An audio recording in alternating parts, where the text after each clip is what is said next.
hun slet ikke komme i land. Den gamle skrubtusse sad nede i mudderet og pyntede sin stue op med siv og gule åknappe.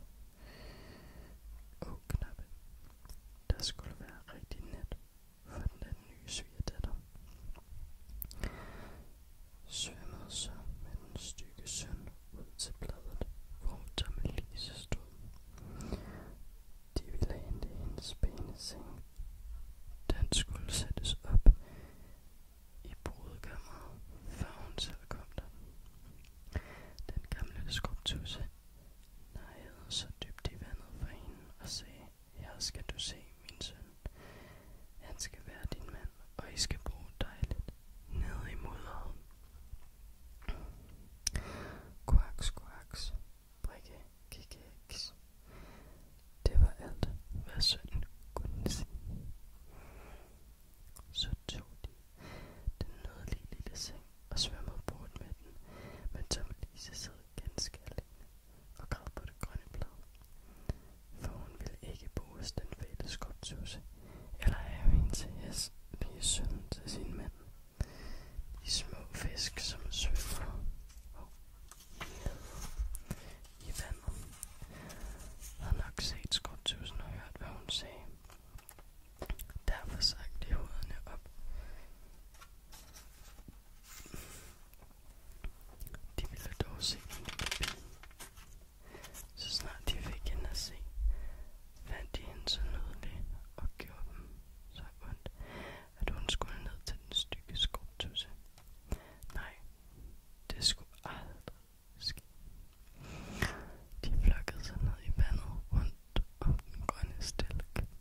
Og så var hun dog den dejligste, man kunne tænke sig, så fin og klar, som det skønneste rosenblad.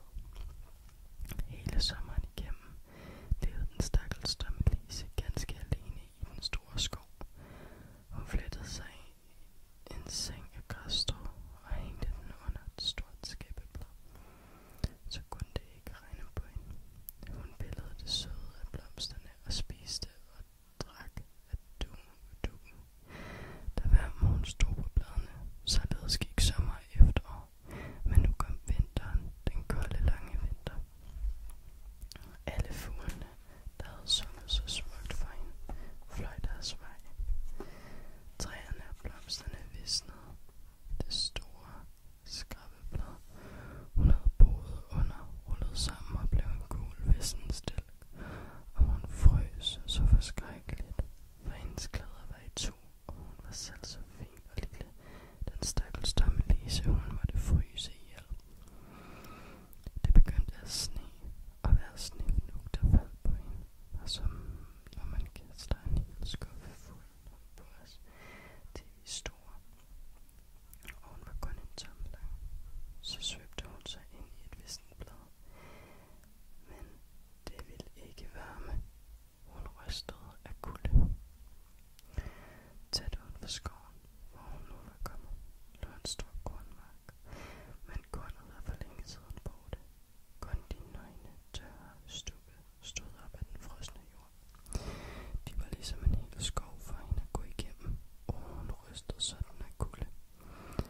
Så kom hun til markmusens dør. Det var et lille hul inde under kornstuene. Der boede markmusen lunt og godt, havde hele stuen fuld af korn og dejligt køkken og spisekammer. Den stakkels Dømmelise stillede sig inden for døren, ligesom en anden fattig tiggerpige, og bad om et lille stykke af et bygkorn, for hun havde i 2 dage ikke fået det mindste at spise. Din lille stakkel, sagde markmusen, for det var i grunden en god gammel markmus. Kom du ind i min varme stue og spis med mig.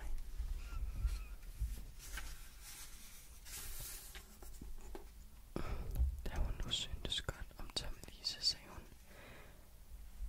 du kan gerne blive hos mig i vinter, men du skal holde min stue pæn og ren og fortælle mig historier, for dem holder jeg meget af. Og Dømmelise gjorde, hvad den gamle markmus forlangte, og havde det der grumme godt. Nu får vi snart besøg, sagde markmusen. Min nabo plejer hver ugedag at besøge mig. Han sidder bedre endnu end vægge, end jeg har store sale